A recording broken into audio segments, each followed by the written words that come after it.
Hello friends, ಇವತ್ತಿನ ಸಂಚಿಕೆಯಲ್ಲಿ ಏನಾಯಿತು ಅಂತ ನೋಡ್ಕೊಂಡು ಬರೋಣ ಬನ್ನಿ. ರವಿಯವರು ಕೂತಿರುವಾಗ ಪೂರ್ಣಿಮಾ ಬಂದು, ರೀ ಅದೇನಾಯಿತು ಅಂದರೆ ಆ ದುಡ್ಡು ಅಂತ ಹೇಳುವಾಗ ಮಾತಾಡಬೇಡ ನೀನು, ಬೃಂದ ಬಂದ್ಲಾ ಅಂತ ಕೇಳಿದೆ. ಅವಳು ಸಹವಾಸ ಬೇಡ ಅಂದಿದ್ದೆ. ಅಲ್ಲ ಪೂರ್ಣಿ, ಅವಳು ಕಣ್ಣೀರನ್ನು ಹೇಗೆ ನಂಬ್ತೀಯ ನೀನು ಅಂತಾರೆ ರವಿ. ಮಗಳು ಅನ್ನೋ ಮಮಕಾರ ನನಗೆ ಇರೋದಿಲ್ವೇನ್ರಿ ಅಂತಾರೆ ಪೂರ್ಣಿಮಾ. ಮಮಕಾರ ಇರುತ್ತೆ ನಿಜ, ನಿನ್ನ ಕಣ್ಣಿಗೆ ಒಳ್ಳೇದು ಯಾವುದು ಕೆಟ್ಟದ್ದು ಯಾವುದು ಅಂತ ತಿಳ್ಕೊಳ್ದೇ ಇರುವಷ್ಟು ಮಂಕವಿದ್ಯಾ ಅಂತಾರೆ ರವಿ. ಮಗಳನ್ನು ಪ್ರೀತಿ ಮಾಡಬೇಡ ಅಂತ ಇದ್ದೀರಾ ನೀವು ಅಂತಾರೆ ಪೂರ್ಣಿಮಾ. ಪ್ರೀತಿ ಮಾಡಬೇಡ ಅಂತ ಹೇಳಲಿಲ್ಲ, ಅವಳಿಗೆ ನಿನ್ನ ಪ್ರೀತಿ ಪ್ರೇಮ ಯಾವುದು ಅರ್ಥ ಆಗಲ್ಲ. ಅವಳು ಸ್ವಾರ್ಥಿ, ಪರಮಸ್ವಾರ್ಥಿ, ಅವಳು ದುಷ್ಟರಿಂದ ದೂರ ಇರು ಅಂತ ಹೇಳ್ತಾರೆ. ಅವಳಿಂದ ನಾವು ಎಷ್ಟು ದೂರ ಇದ್ರೂ ಅಷ್ಟು ಒಳ್ಳೆಯದು ಅಂತಾರೆ ರವಿ. ಯಾಕ್ರಿ ಅವಳಿಗೆ ಅಷ್ಟು ಬೈತೀರಾ?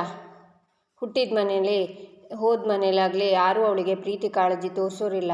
ಅವಳ ಜೀವನದಲ್ಲಿ ಎಷ್ಟು ಕಷ್ಟ ಅನುಭವಿಸ್ತಿದ್ದಾಳೆ ಅಂತ ನಿಮ್ಗೇನ್ರಿ ಗೊತ್ತು ಅಂತಾರೆ ಪೂರ್ಣಿಮಾ. ಮೋಸ ಮಾಡಿ ಮದುವೆ ಮಾಡ್ಕೊಂಡು ಮನೆಗೆ ಹೋದವರನ್ನು ತಲೆ ಮೇಲೆ ಹೊರಿಸ್ಕೊಂಡು ಮೆರವಣಿಗೆ ಮಾಡ್ತಾರೇನೋ ಊರು ತುಂಬ.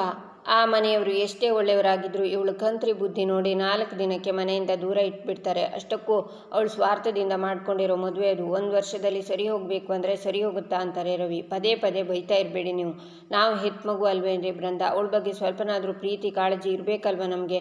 ಅವಳು ನಿಜವಾಗಿ ಕಷ್ಟದಲ್ಲಿದ್ದಾಳೆ, ಅವಳು ಸಂಸಾರ ಉಳಿಸ್ಕೋಬೇಕು ಅಂತ ಪರದಾಡ್ತಿದ್ದಾಳೆ ಅಂತಾರೆ ಪೂರ್ಣಿಮಾ. ಆ ದುಡ್ಡಿದೆಯಲ್ಲ ಅದು ಅವಳದು ಸ್ವಂತದ್ದಲ್ಲ ಅಂತಾರೆ ರವಿ. ಮನೆ ತಗೊಳ್ಳೋಕೆ ಅವಳು ಗಂಡ ಕೊಟ್ಟಿರೋ ದುಡ್ಡಂತರಿ ಇದು, ಅಲ್ಲಿಟ್ಟಿದ್ರೆ ಎಲ್ಲರೂ ಪ್ರಶ್ನೆ ಮಾಡ್ತಾರೆ ಅಂತ ಕೊಟ್ಟಿದ್ದೆ ಅವಳು ಅಂತಾರೆ ಪೂರ್ಣಿಮಾ.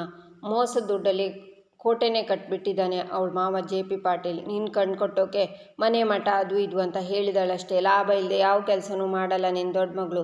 ಆ JP ಪಾಟೀಲ್ ಅವಳ ಕೈನಲ್ಲಿ ಕೆಲಸ ಮಾಡಿಸಿದ್ದು. ಇದನ್ನೇ ನೆಪ ಇಟ್ಕೊಂಡು ರಾಬರಿ ಕೇಸು ಚೀಟಿಂಗ್ ಕೇಸ್ ಹಾಕಿದರೆ ಏನು ಮಾಡೋದು? ನನ್ನ ಮಗಳು ಭಾರ್ಗವಿ ಗತಿ ಏನು ಅಂತಾರೆ ರವಿ. ಹಾಗೇನಾದರೂ ತೊಂದರೆ ಆಗುತ್ತೆ ಅನ್ನೋದಾದರೆ ಬೃಂದ ನನಗೆ ಯಾಕೆ ತಂದು ಕೊಡ್ತಿದ್ಲು ದುಡ್ಡನ್ನು ಅಂತಾರೆ ಪೂರ್ಣಿಮಾ. ಅಮ್ಮ ತಾಯಿ ಜೋಪಾನವಾಗಿ ಇಟ್ಕೊ ನಿನ್ನ ಮಗಳ ದುಡ್ಡನ್ನು. ಇವತ್ತು ಗೊತ್ತಾಗಲ್ಲ ನಿನಗೆ ನಿನ್ನ ಮಗಳ ನಿಜವಣ್ಣ ಗೊತ್ತಾಗಿ ನನ್ನ ಹತ್ರ ಬರ್ತೀಯಲ್ಲ ಅವತ್ತು ಹೇಳ್ತೀನಿ ನಾನು ಅಂತ ರವಿ ಹೋಗ್ತಾರೆ. ಇವರಿಗೇನು ಅರ್ಥ ಆಗಲ್ಲ ಕಲ್ಪನಾ, ನಿಜವಾಗ್ಲೂ ಬೃಂದ ಒಳ್ಳೆಯವಳು ಕಣೆ, ನೀನಾದರೂ ಇರಬೇಕಾಗಿತ್ತು ಅವಳು ಅವತ್ತು ಬಂದಾಗ ಅಂತಾರೆ ಪೂರ್ಣಿಮಾ. ಈಚೆ ಬೃಂದ ಭಾರ್ಗವಿ ಮೀಟ್ ಆಗ್ತಾರೆ.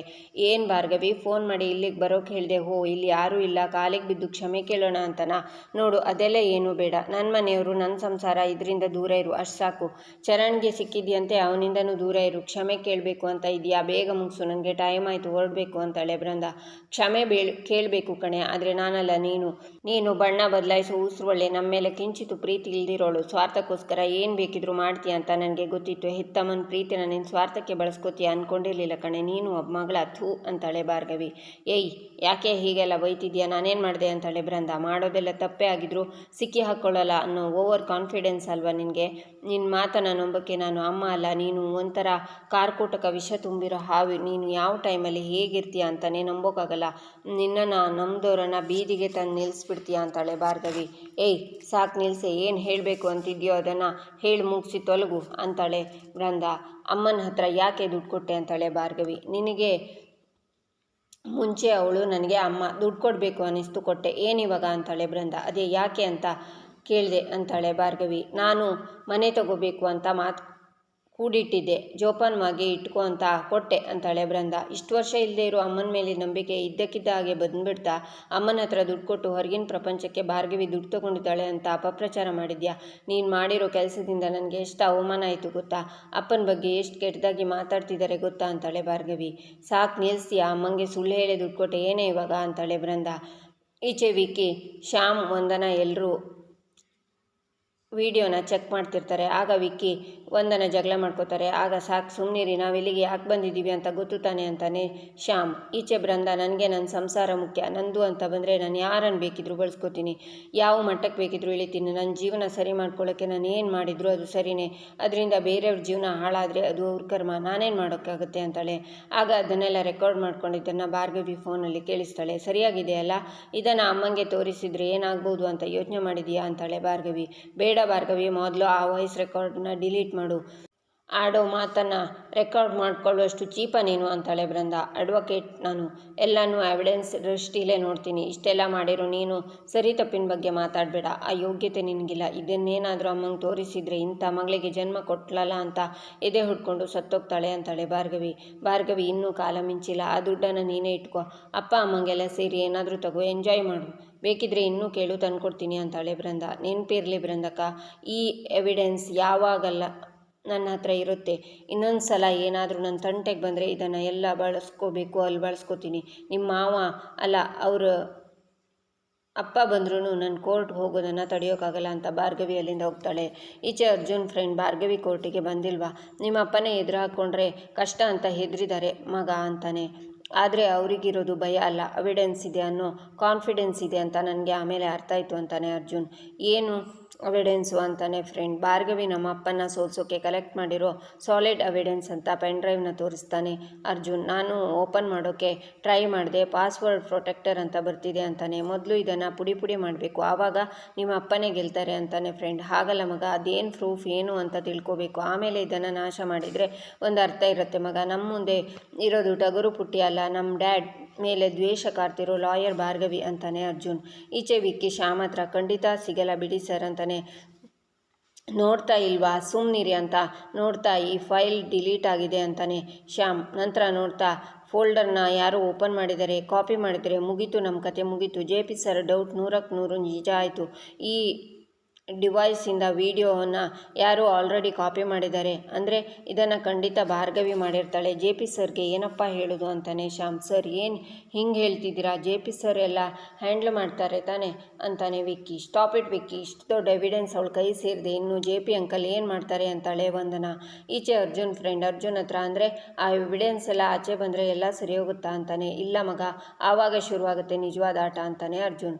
ಈಚೆ ಸಾಕ್ಷಿ ನಿರ್ಮಲಾ ಹತ್ರ ಯೋಚನೆ ಮಾಡಬೇಡ ಅಕ್ಕ, ಅವ್ನು ಬರ್ತಾನೆ, ಅವನ ಹತ್ರ ಮಾತಾಡೋಣ, ಅರ್ಥ ಮಾಡ್ಕೊತಾನೆ ಅಂತಾಳೆ. ಆಗ ಚರಣ್ ಬರ್ತಾನೆ. ಚರಣ್, ನಿನ್ನ ಹತ್ರ ಒಂದು ವಿಷಯ ಮಾತಾಡಬೇಕಿತ್ತು, ನಾನು ಏನು ಹೇಳಿದ್ರು ನಡ್ಸ್ಕೊಡ್ತೀಯ ಅಲ್ವಾ ಅಂತಾರೆ ನಿರ್ಮಲಾ.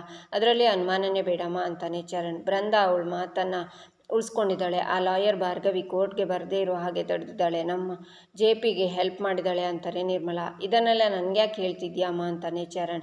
ಅಂದರೆ ನೀನು ಬೃಂದನ ಒಪ್ಕೊಂಡು ಮೊದಲಿನ ಹಾಗೆ ಒಂದೇ ರೂಮಲ್ಲಿ ಇರಬೇಕು ಅಂತಾಳೆ ಸಾಕ್ಷಿ. ಖಂಡಿತ ಸಾಧ್ಯ ಇಲ್ಲ ಅಂತಾನೆ ಚರಣ್. ಈಚೆ ಅರ್ಜುನ್ ಭಾರ್ಗವಿ ಹತ್ರ, ಇದೇನು ಮೇಡಮ್ ನೀವು ನಿಮ್ಮ ಹತ್ರ ಎಲ್ಲರನ್ನೂ ಬೆಚ್ಚಿ ಬಿಡಿಸೋ ಈ ಎವಿಡೆನ್ಸ್ ಇಟ್ಕೊಂಡು ನೀವೇ ಬೆಚ್ಚಿ ಬೀಳ್ತಿದ್ದೀರಲ್ಲ ಯಾಕೆ ಅಂತಾನೆ.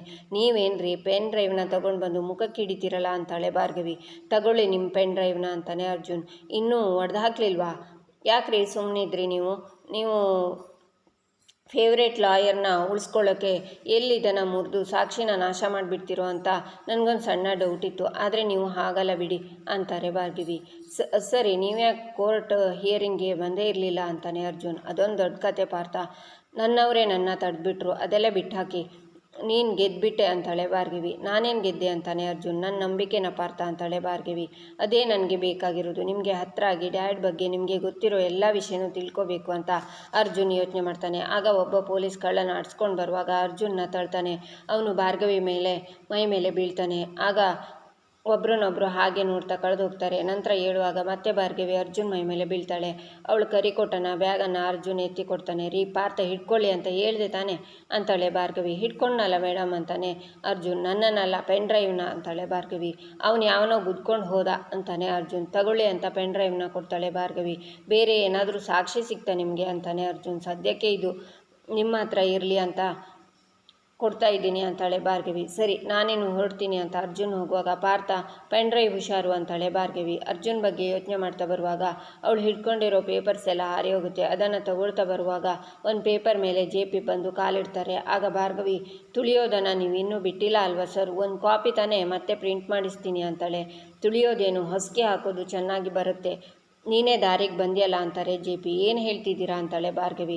ಲಾಯರ್ ಕೆಲಸ ಬಿಟ್ಟು ಕಸ ಎತ್ತು ಕೆಲಸ ಶುರು ಮಾಡಿದ್ಯಾ ಭಾರ್ಗವಿ. LLB ಕೈ ತುಂಬ ಲಂಚ ತೊಗೊಂಡ್ಮೇಲೂ ಕಸ ಎತ್ತೋದು ಬೇಕಿತ್ತ? ಒಂದು ಕೆಲಸ ಮಾಡು, ಹೇಗಿದ್ರು ನಮ್ಮ ಮನೇಲಿ ಸಂದೇ ಇಲ್ಲ, ನೀನೇ ಬಂದು ಕೆಲಸಕ್ಕೆ ಸೇರಿಕೊಂಡ್ರೆ ಮುಸ್ರೇನು ತಿಕ್ಬೋದು, ಕಸನೂ ಎತ್ಬೋದು, ಸಂಬಳ ಕೊಡ್ತೀನಿ ಅಂತಾರೆ JP. ಇಲ್ಲಿಗೆ ಈ ಸಂಚಿಕೆ ಮುಕ್ತಾಯವಾಗುತ್ತೆ. ಮುಂದಿನ ಸಂಚಿಕೆಗಾಗಿ ನಮ್ಮ ಚಾನಲನ್ನು ನೋಡಿ ಸಬ್ಸ್ಕ್ರೈಬ್ ಮಾಡಿ, ಲೈಕ್ ಮಾಡಿ, ಶೇರ್ ಮಾಡೋದನ್ನು ಮರಿಬೇಡಿ.